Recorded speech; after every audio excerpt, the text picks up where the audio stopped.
Hola queridos amigos, hola queridas amigas, bienvenidos y bienvenidas de nuevo a mi canal. Me llamo Rafael Fernández Louro y soy profesor de idiomas. ¿Qué tal? ¿Cómo estáis?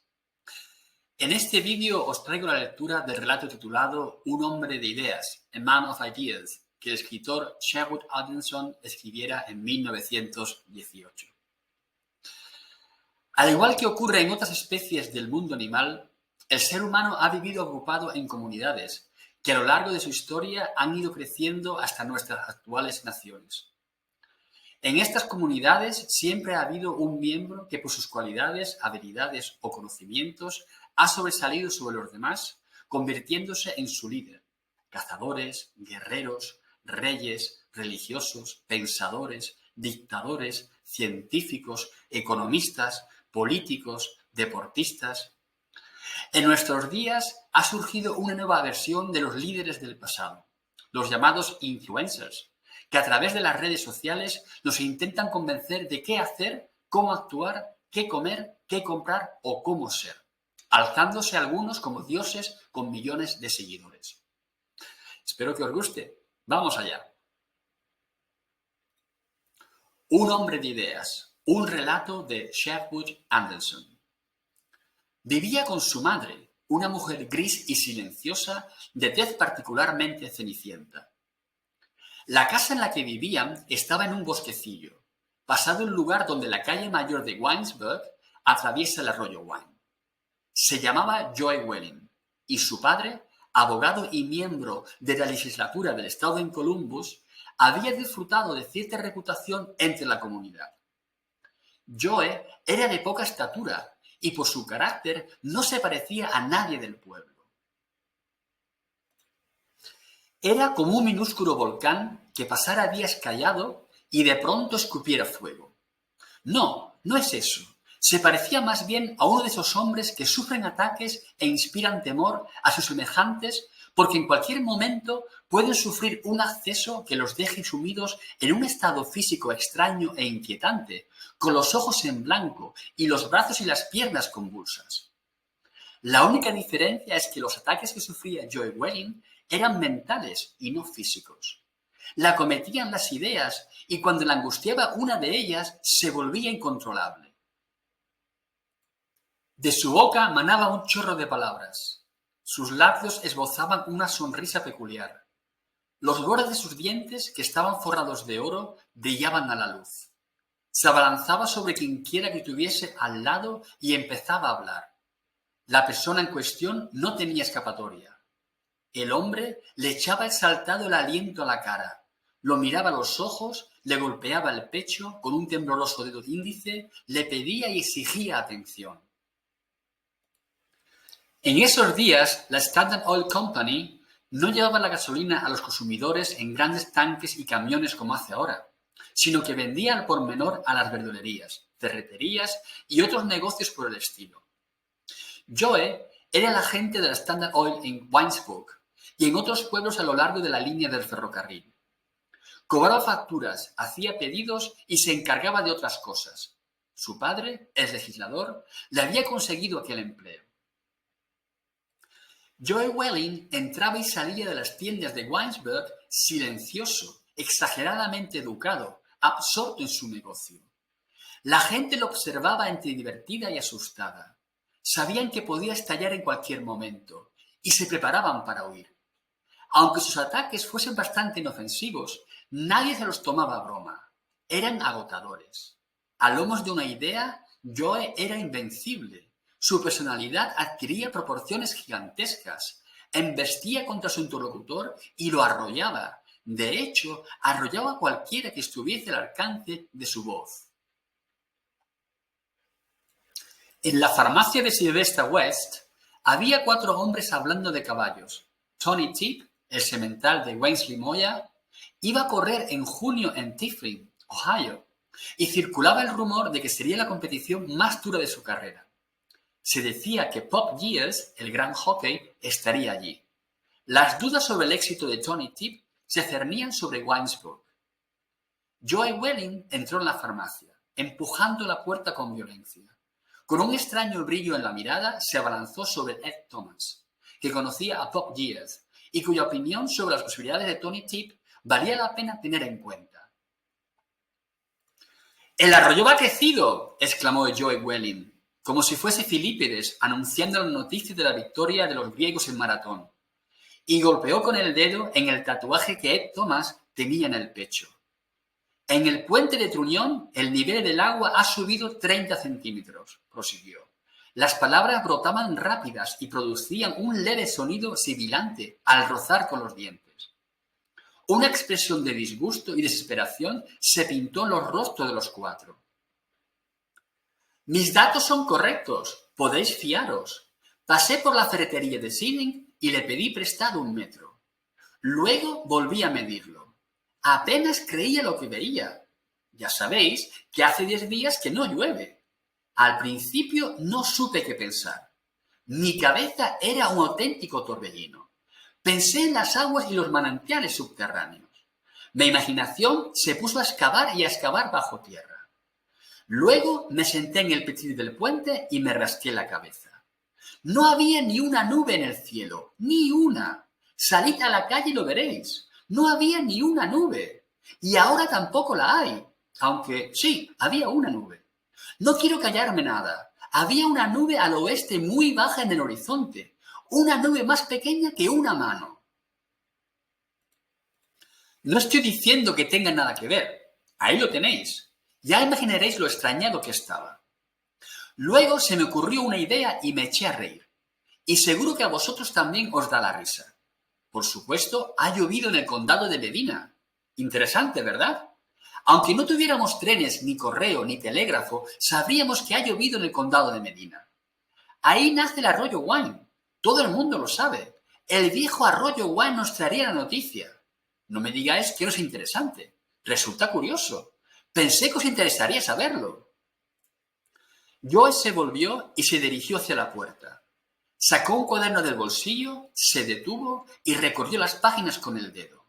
De nuevo estaba absorto en sus obligaciones como agente de la Standard Oil Company.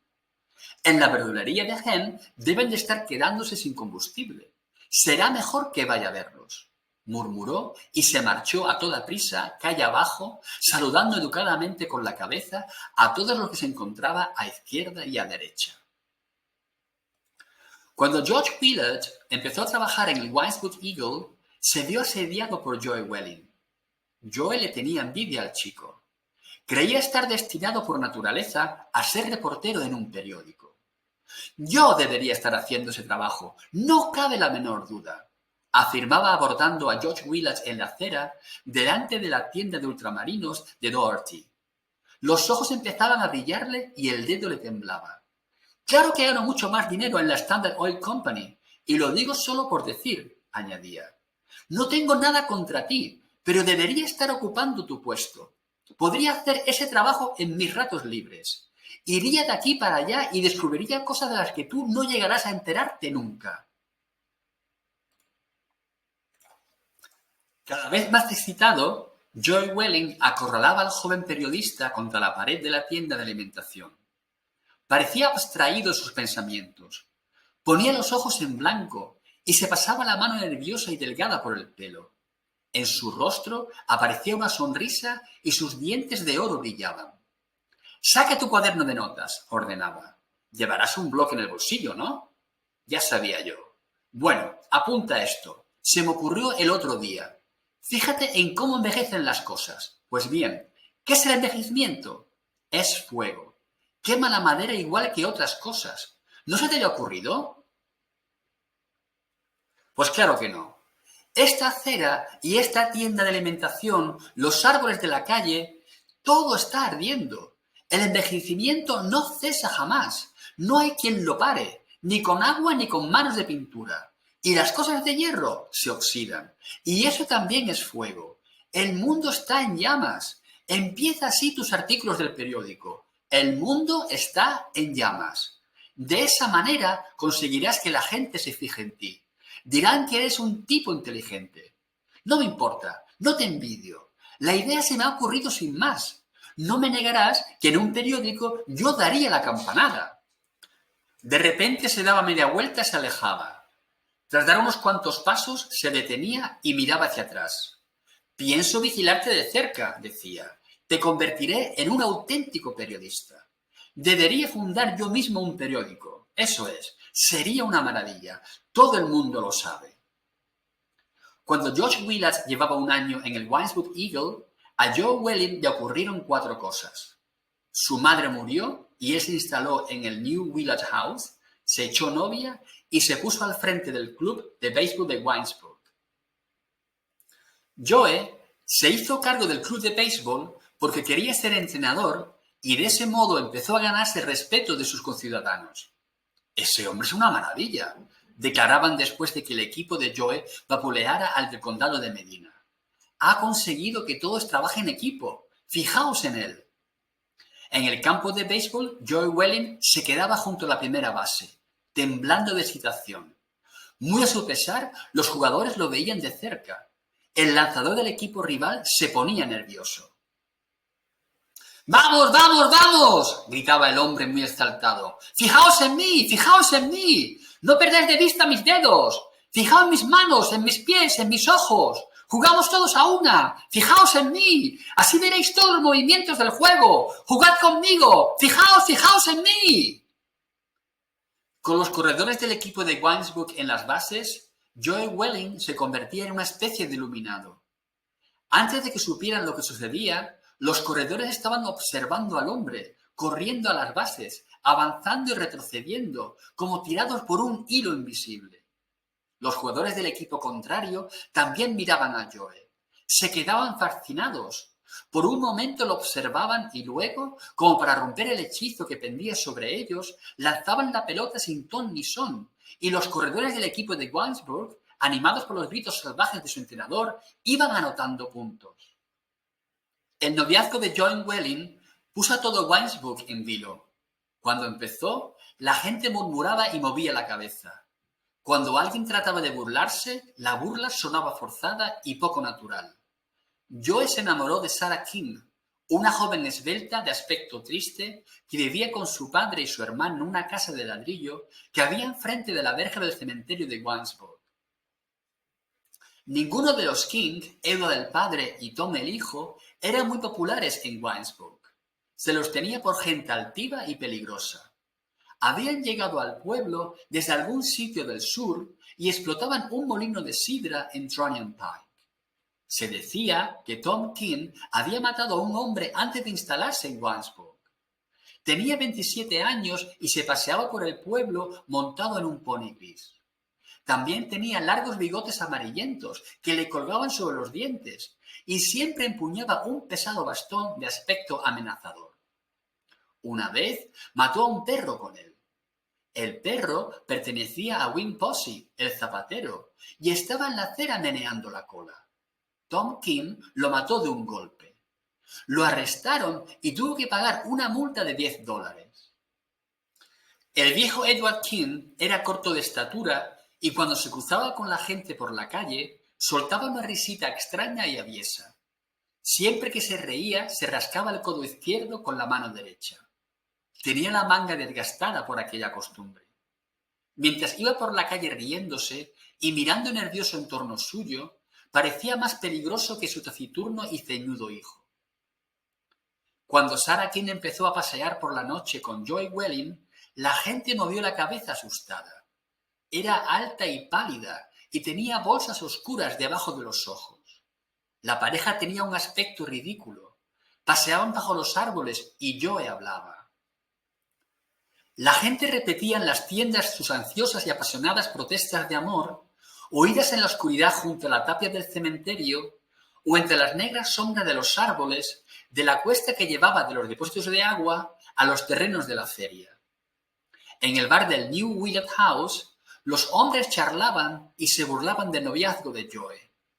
Después de las burlas venía silencio. El equipo de béisbol de Winesburg, bajo su mando, ganaba un partido tras otro, y la gente del pueblo había empezado a respetarle. Presintiendo una tragedia, esperaban entre risas nerviosas. El encuentro entre Joe Welling y los dos King, que había mantenido al pueblo en vilo, se produjo un sábado por la tarde en la habitación que Joe Welling tenía alquilada en el New Willard House. George Willard fue testigo de aquel encuentro. Sucedió así. Cuando el joven periodista subió a su habitación después de cenar, vio a Tom King y a su padre sentados a oscuras en la habitación de Joe. El hijo empuñaba su pesado bastón y esperaba sentado junto a la puerta. El viejo Edward King iba y venía por la habitación rascándose el codo izquierdo con la mano derecha. Los pasillos estaban vacíos y silenciosos. George Willard fue a su habitación y se sentó a su escritorio. Trató de escribir, pero la mano le temblaba tanto que no podía sujetar la pluma. También él empezó a pasear nerviosamente por la habitación. Como el resto de los habitantes de Winesburg, estaba perplejo y no sabía qué hacer. Serían las 7:30 y empezaba a anochecer cuando Joe Welling llegó por el andén de la estación camino del New Willard House. En sus brazos llevaba un hato lleno de hierbajos. A pesar del terror que lo dominaba hasta hacerle temblar, a George Willard le hizo gracia ver su figura presurosa y diligente cargada con los hierbajos corriendo por el andén. Temblando de miedo y ansiedad, el joven periodista se apostó en el pasillo junto a la puerta de la habitación donde Joe Welling conferenciaba con los dos King.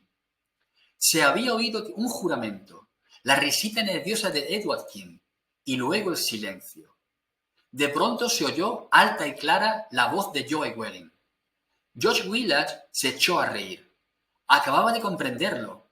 Igual que siempre había arrollado a todo el mundo, estaba ahora arrastrando a aquellos dos con una marea de palabras. El periodista, confundido, se puso a dar vueltas por el pasillo. En la habitación, Joe Welling no prestó la menor atención a la amenaza en forma de gruñido que soltó Tom King. Absorbido por una de sus ideas fijas, cerró la puerta y tras encender una lámpara, extendió las ramas y los hierbajos por el suelo. «Tengo aquí una cosa», anunció solemnemente. «Iba a contárselo a George Willard a fin de que tuviese material para escribir un artículo para el periódico. Me alegro de que estén aquí. Ojalá hubiera venido también Sara. Quería ir a visitarles y exponerles algunas de mis ideas, pero Sara no me dejó. Decía que discutiríamos. ¡Qué cosa más absurda!». Yendo y viniendo delante de los dos hombres que lo miraban boquiabiertos, Joe Welling empezó a explicarles. «No vayan a confundirse», exclamó. «Esto es algo grande». La voz le temblaba de la excitación. «Si me siguen ustedes, ha de interesarles por fuerza. Estoy convencido. Supongan lo siguiente. Supongan que todo el trigo, el maíz, la avena, los guisantes, las patatas desaparecieran como por ensalmo.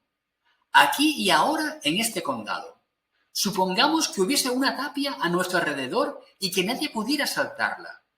Todos los frutos de la tierra habrían sido destruidos y solo nos quedarían estos hierbajos. ¿Estaríamos acabados? Eso es lo que les pregunto. ¿Sería ese nuestro fin? Nuevamente Tom King soltó un gruñido y por un momento se hizo silencio en la habitación.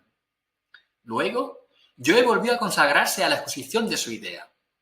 Desde luego, las cosas se pondrían difíciles durante un tiempo. Lo admito. Tengo que reconocerlo. No valen excusas. Lo tendríamos muy difícil. Más de un gordinflón adelgazaría un poco. Pero eso no acabaría con nosotros. No lo creo. Tom King soltó una franca carcajada y la risita nerviosa y temblorosa de Edward King resonó por toda la casa. Joe Welling se apresuró a continuar. Empezaríamos a cultivar nuevas frutas y verduras. Pronto recuperaríamos todo lo perdido. Tengan en cuenta que no afirmo que las nuevas plantas serían iguales que las otras. No lo serían. Quizás serían mejores. Tal vez no tan buenas. Interesante, ¿eh? Da que pensar, ¿verdad? Volvió a hacerse silencio en la habitación, y el viejo Edward King se rió de nuevo con cierto nerviosismo. «Lo dicho, ojalá estuviera aquí Sara», exclamó Joe Welling. «Vayamos a su casa. Quiero contarle todo esto». Se oyó el chirriar de unas sillas en la habitación. George Willard se retiró a su cuarto. Desde su ventana vio a Joe Welling andando junto a los dos King. Tom King tenía que dar grandes zancadas para mantenerse a la altura de aquel hombrecillo. Y, mientras andaba, se agachaba y escuchaba absorto, fascinado. Joe Welling hablaba otra vez muy excitado. «Piensen, por ejemplo, en la cerraja», exclamaba. «La de cosas que se pueden hacer con la cerraja, ¿eh? Resulta que es increíble. Quiero que se paren a pensarlo. Quiero que los dos se paren a pensarlo con detenimiento. Habría un nuevo reino vegetal. Interesante, ¿verdad? Es una idea.